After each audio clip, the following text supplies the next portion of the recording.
머리가 되게 꼬리가 되게 되지 않게 하시며 머리가 근원이죠. 예, 근원이 되게 하시며 이게 복이에요. 복음의 근원이 되는 게 복이지. 무슨 어디 가서 대장 해먹고 어디 가서 무슨 사장 해먹고 이게 복이라고 생각하고 있으면 큰일 납니다. 하나님의 복음을 가진 당신의 자녀가 이 땅에서의 모든 것의 근원이 된다는 건 지식의 근원이요. 지혜의 근원이요.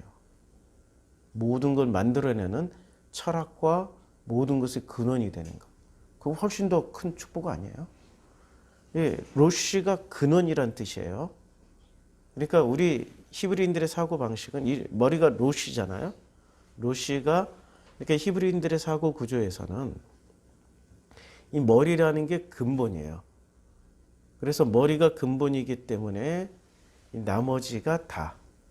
그래서 바울도 히브리인이잖아요.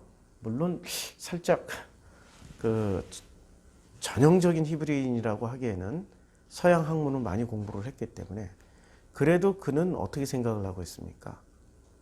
머리가 모든 몸을 설명하면서 여기가 아프면 손이 아프면 어디도 아파요? 전체적으로 다 고통받는 거예요. 분리해서 생각할 수 없는 거죠. 근데 이 모든 것을 느끼는 기관이 머리라고. 예. 그래서 세례 요한은 머리가 잘려야 되는 거예요. 근원이 잘렸기 때문에 그리스도의 머리가 붙을 수 있는 거죠. 그런데 머리가 잘리지 않고 돌아가신 분이 있죠. 엘리 제사장. 목이 부러져서 죽었어 그냥. 그분은 근원이 바뀌질 않는 거예요. 그래서 구원이 힘들 것이다. 짐작을 하는 거죠. 예. 근본을 바꿔야 되는 거예요. 근본을. 예. 그게 복이란 말이에요. 근본이 바뀌어야 구원받는다고요.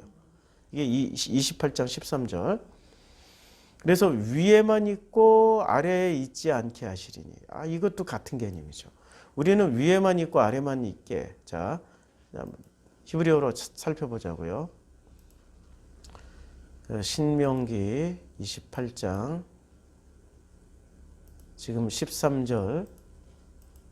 자, 위에만 있고 위라는 개념이 도대체 이 위라는 단어가 여기에 지금 미알인데 위에라는 게 여기 어떻게 되냐? 본래 유래는 윗부분, 위로 향한, 위에 이렇게 위로 향한이라는. 그러니까 이게 미라는 게 전치사 이제 미가 어디 중에 from 아니면 어디 to, by 여러 가지. 근데 얘는 단어 자체니까 품고 있는 단어니까 그런 개념이 있는 거예요. 어디를 향해다 이런 개념도 있는 거죠. 자, 그래서 어떻게 쓰여졌는지 한번 보자고요. 이 미알이라는 단어가, 위라는 단어가 창세기 6장에 처음으로 나옵니다. 그러니까 거기에 창을 내되 위에서부터 한 규빗을 내고 창을 내는데 위에서부터 이 미알부터 한 규빗을 내는 거예요. 여기 지금 전치사 여기 미가 들어가 있어요. 전치사.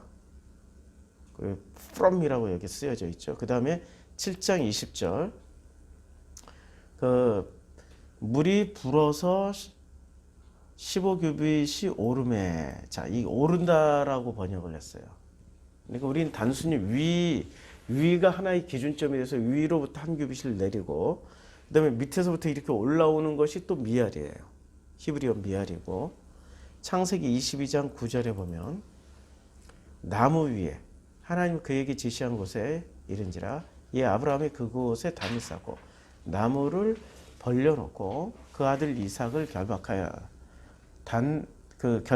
이삭을 결박하여 단 나무 위에 놓고 나무 위에 단 나무 위에 놓은 거예요. 단의 나무 위에 이제 제단 위에. 그 다음에 너를 위하여 새긴 우상을 만들지 말고 또 위로 하늘에 있는 것이나. 그러니까 위에 뭐가 있어요? 위로 하늘에 있는 거예요. 위로, 자기 위로 하늘이 있는 거예요. 이게 지금 십계명이 나오는 개념입니다. 25장 20절에 그들은 그 날개를 높이 펴는 거예요. 그럼 다시 이제 신명기 개념으로 한번 보자고요. 민수기, 지금 신명기 개념으로는, 신명기에서는 이 미알이 많이 쓰여지지 않았어요. 그러니까 신명기에서 미알이 쓰여진 거는 십계명 말씀하실 때 위로 하늘에 위로 하늘에 있는 것이나 아래로 땅에 있는 것이나, 지금 이 개념이 지금 위로 하늘에 있는 것이나 아래로 땅에 있는 것이나, 그러니까 위로 하늘에 있는 것도 아래로 땅에 있는 것도 전부 다 뭘 하지 말라고요? 아무 형상이든지 만들지 마. 아무 형상이든지 만들지 마. 이런 개념이에요. 다시 신명기 본문으로 돌아와서 28장 13절에 여호와께서 이제 이 개념이 아래도 마찬가지예요. 이 아래도 지금 이게 십계명에서 쓰여졌던, 십계명의 두 번째 계명에 쓰여졌던 단어들이 다 쓰여진 거예요. 그래서 이 본문을 보면 위에만 있고 아래에 있지 않게 하시리니, 위에만 있고 아래에 있지 않게 한다. 그럼 위에 뭐가 있는 거예요? 위에 자기가 새긴 형상을 하늘 위에다 두고 그걸 섬기고 있는 거예요. 예, 위에만 있는 건.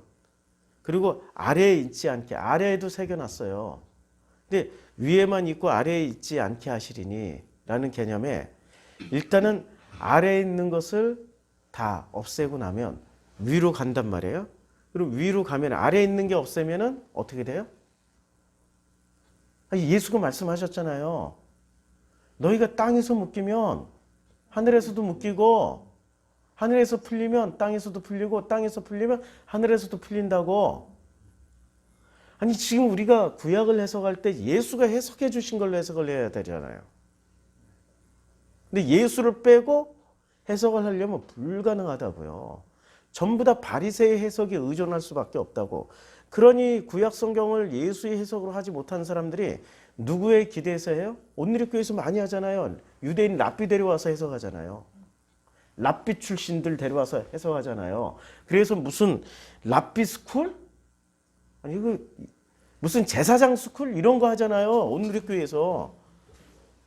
그거 오랜 시간 동안 했어요. 온누리교회에서. 그러니까 성경을, 예수를 모르는 거야. 대형교회라고 해서 예수를 잘하는 게 아니야. 모르니까 자꾸 유대인들 데려와서 구약성경 해석해달라고 해봐야 그 사람들은 바리새 수준으로 해석한다고요. 기껏해야. 예수의 눈으로 해석을 해야 된다고요. 그러니까 위에만 있고 아래에 있지 않게 하리니, 이게 바로 하늘에서 풀리면 땅에서도 풀고, 땅에서도 풀면 하늘에서도 푼다라는 개념이에요. 뭐가? 십계명의 두 번째 개념이 계명이란 말이에요. 자, 십계명의 계명이 뭡니까? 이거잖아요. 그러니까 어느 것을 기준으로 해서 위로 하늘에나 아래로 땅에든지 어떤 형상을 새기면은 안 된다. 그런데 이 형상이, 우리는 자기보다 더 높은 어떤 신의 존재를 새긴다고 생각하는데, 결국은 누구를 새겨요? 나를 새기는 게, 자기를 기준으로 해서, 나라는 자기를 기준으로 해서 하늘에다 두는 것도 누구예요? 나를 둬요. 천국 가고 싶어 하잖아. 땅에서도 축복받고 싶어 하잖아. 나 땅에서도 축복받고 죽어서는 구원받는 축복을 누리고 영생을 누리는 축복. 이거 어떻게 하라고요? 이럴 때 이 전권을 내가 가지는 거예요? 이걸 없애면 하나님이 가지는 거예요. 그렇지. 전권을 하나님한테 줘야죠. 왜 전권을 자기가 다 하려고 그래? 땅에서도 축복받기 위해서 착한 일은 해야 되지만, 그게 전 인류를 위한 착한 일이 아니라 자기의 이기심을 충족시키기 위한 착한 일. 그래서 서양인의 구조에서는 그 착한 사람을 착하다고 해요? 나쁘다고 그래요? 서양인의 기준에서는 착하다고 해요. 근데 동양인의 관점에서는 이 착한 사람이 교회에서만 하는지 장이 바뀌면, 이 사회에서 하는지 집안에서 하는지를 구분해서 보죠.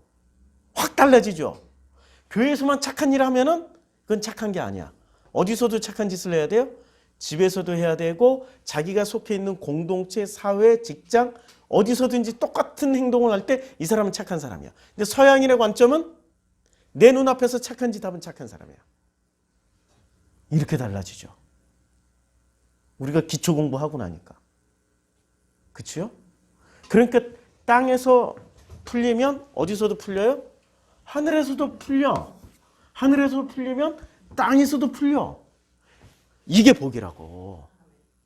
이걸 얘기해 주는 거라고요. 지금 자 13절 또 오직 너는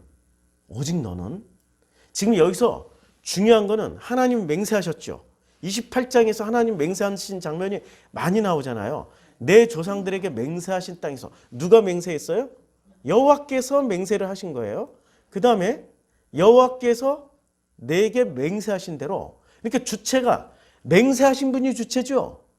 맹세를 하셨으니까 책임을 다 지시겠죠. 그러니까 여호와가 주체가 되는 거예요. 절대로 여기서 주체는 나가 아니에요.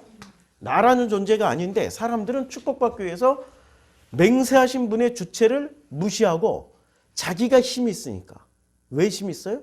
선악 지식을 먹었으니까. 선악 자폐니까. 자기 시스템 안에서는 자기가 왕이야. 힘 있어. 능력 있어. 그래서 그 능력을 가지고 뭐를 합니까? 자기 힘을 다 발휘해서 여하튼 힘을 써서 쟁취해내려고 그래요. 거저받으려고 생각을 못하는 거야. 쟁취를 하려고 그래. 쟁취. 이게 지금 복을 얼른 쟁취해야 누구보다도 먼저 와서 선점을 해야 많이 받을 거라고 생각하는 기독교인들의 잘못된 사고 구조예요. 쟁취가. 녹음을 이제 했네. 하나 가지고 지금 다 녹음하려고 그러니까 혼자 1인 면역을 하려다 보니까 이렇게 깜빡깜빡. 오늘은 녹음본은 중간부터 나갑니다. 그래서 동영상 보셔야 돼. 자, 너는 오늘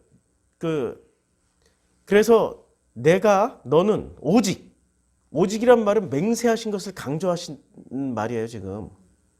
여호와께서 오직 너는 여호와께서 엄청 강조하는 거야. 오직 너는 오늘 지금 이 순간 오늘이란 말은 지금 이 순간 내게 명령하는 내 하나님 여호와의 명령을 듣고 지켜행하라. 예. 지금 이 순간. 요거는 지금 모세가 백성들에게 하는 말이네요. 모세가 여호와께서 명령하셨으니까 그 명령에 의지해서 오직 너는 여호와께서 명령했잖아. 그러니까 모세인 내가 오늘 지금 이 순간 너희에게 이스라엘 백성에게 우리에게 명령하는 내 하나님 여호와의 명령을 듣고 어떻게 하라고요? 지켜행하라. 근데 이 명령의 실제 내용물은 뭐라고요? 토라라고. 명령이 뭐 해라 마라 이런 식이 아니고 토라를 충분히 이해하면은 그것 자체가 행하게 되는 행동으로 나온다라는 말씀이죠. 이걸 잘못 이해하면 어떻게 돼요? 예수 천당 불신 지옥 외치는 거죠. 교회에서 던져준 몇 가지의 명령어만 지키면 되는 걸로 알아. 목사에게 충성하면 복을 받는다. 11조를 잘하면 4대까지 축복을 받는다. 뭐 교회 봉사 잘하면은 자손이 잘 되는 축복을 받는다. 선교헌금 많이 하면 자손과 그 가정이 뭐 축복받는 이런 식의 명령에 순종하라는 얘기가 아니에요. 그건 성경에도 없어요. 성경에도 없는데 마치 그걸 성경의 명령처럼 하면 안 되는 거죠. 자, 14절. 내가 오늘 너에게 명령하는 그 말씀을 떠나. 이제 명령하는 게 여기서 실체가 나오죠. 명령하는 명령이 아니라 명령했던 게 내용물이 뭐예요? 말씀이란 말이에요. 이게 토라예요. 바로 14절에 나오잖아요. 내가 오늘 너에게 명령하는 그 토라를 떠나서 좌로나 우로나 치우치지 아니하고 좌로나 우로나 치우치지 아니한다. 우리는 그냥 문자 그대로 받아들이면 될 것 같아요. 토라를 좌로나 우로나 치우치지 아니하려면 어떻게 해야 돼요? 이게 서양인의 관점과 동양인의 관점이 또 달라. 공부 하나 했더니 설명할 게 좀 풍부해졌어요. 그래서 우리가 이 성경 공부뿐만이 아니라 미리 공부가 중요한 거예요. 자, 이렇게 하나님께로 가는 길이 있어요. 이걸 좌로나 우로나 치우치지 않고 가려면 어떻게 가야 돼요? 똑바로 걸으면 돼요. 똑바로 걸으면 되는 거죠. 똑바로 걸어요. 이거는 서양인들의 관점이에요. 서양인들의 관점이에요. 근데 이게 동양인의 관점이 들어가. 이 길이 가는데 이 좌우가 여기가 100m 이하의 절벽길이야. 이게 지금 겨우 줄 하나 타고 가는 거야. 이렇게 산 사람이 이렇게 걸어갈 수 있는 진짜 좁은 길이에요. 좁은 길이라고 그랬죠? 아니, 지금 예수님 말씀대로 설명해 주는 거라니까. 좌우로나 우로나 치우치지 않는 조건이 이게 좁은 길이야. 문제는 좁은 길이야. 넓은 길 같으면은 좌로나 우로나 이렇게 아무리 뛰어도 좌로나 우로나 치우치지 않는 거야. 그렇죠? 넓은 길 같으면 언제나 그 길을 가고 있으니까 좌로나 우로나 치우치지 않는데 좁은 길이니까 좌로나 우로나 치우치면 어떻게 돼요? 죽는 길이죠. 그러니까 여기가 무슨 길이에요? 여기가 천길 낭떠러지야. 자, 천길 낭떠러지를 갈 때 평상시에는 그냥 평지에 난 이렇게 그 평평한 아스팔트 길에 이게 전부 길 사이에 요 선만 딱 페인트 칠해놓고 요 선 밖으로 벗어나지 마. 이렇게 가. 하는 거는 쉽지요. 그건 쉬워요. 심리적으로 안정되어 있으니까 요만큼 가는 거. 우리 지금 타이로 있잖아요. 요 타이로 넓이만큼만 돼도 전혀 문제 없이 갈 수 있다고. 그런데 문제는 길이 아니라 여기가 전부 다 절벽이야. 절벽이 되면은 우리 심리 상태가 어떻게 되겠어요? 완전히 못 가죠. 이럴 때 뭐가 바뀌어 가요? 예? 마음이 바뀌면 가. 좁은 길을 갈 때는 마음이 바뀌어야 간다고. 그 마음의 평안을 얻고 안정되고 내가 맹세한 게 아니라 내가 가는 길이 아니라 아버지께서 여호와께서 붙잡아 주신다. 이렇게 쓰러지거나 저렇게 쓰러지더라도 주님이 다 중심 잡아 주신다라고 굳게 믿으면 갈 수 있는 거야. 마음이 평안한데 안식을 얻었는데 그 길 못 가냐고. 그치요? 그러니까 좌로나 우로나 치우치지 아니하고는 서양인의 관점에서 이해를 하면 안 된다고요. 어떤 관점에서? 동양인의 관점은 장이 바뀌는 거야. 장이라고 그랬잖아요. 아까 장자를 어떻게 썼더라? 잃어버렸다. 예. 날일자. 그 다음에 물 이렇게 잃어버렸어요. 한 번은 하도 오래 안 쓰다가 장이 바뀌는 거야. 장. 예. 장이 바뀌는 거예요. 예. 그래서 이 장이 바뀌니까 이거 하고 생각이 날 듯 말 듯 안 돼. 이게 이 장이 바뀌는 거예요. 그래서 이 장이 바뀌는 것에 따라서 우리는 생각을 다시 할 수 있다고요. 지금 이 성경은 서양인의 관점에서 쓰여진 책이 아니에요. 동양인의 관점에서 쓰여졌기 때문에 그래서 그 말씀을 떠나면 어떻게 돼요? 좌로나 말씀을 떠나지 아니하면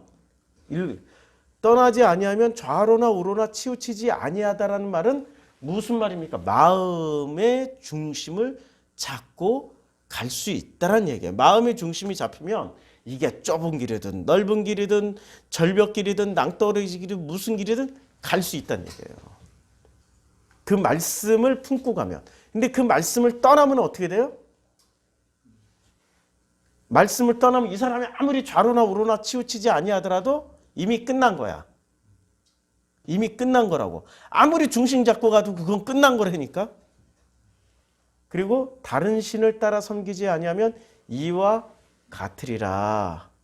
이와 같으리라. 14절, 15절까지는 축복을 얘기하는 거예요.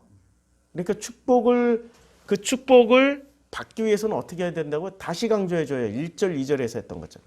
내 하나님 여호와의 말씀을 삼가 듣고 오늘 내게 명령하는 그 모든 명령을 지켜 행하면 내 하나님 여호와께서 너를 세계 모든 민족에 뛰어나게 할 것이다. 계속 반복해 주시는 거예요. 자, 또 반복을 해주셔요. 여호와의 명령을 지켜 그 길을 행할 것이라 계속 반복해 주시는 거예요. 또 오늘 너희에게 명령하는 그 명령을 여호와의 명령을 듣고 지켜 행하면 오늘 너희에게 명령한 그 말씀을 떠나 좌로나 우로나 치우치지 아니하고 복 받는 길의 첫 번째는 뭐예요? 아니 그 명령하는 그 말씀을 지키라는 거야. 아니 그 말씀을 지키라는 게 품으란 얘기예요. 예, 품어야 돼. 품고 어디든지 간다 하더라도 품고 다니는 사람은 좌로나 우로나 치우치지 아니하는 사람이 돼요. 근데 말씀을 안 품고 어디든지 다니면서 좌로나 우로나 치우치지 않고 중심을 잡고 간다 하더라도 말씀이 없으면 끝! 상관없어.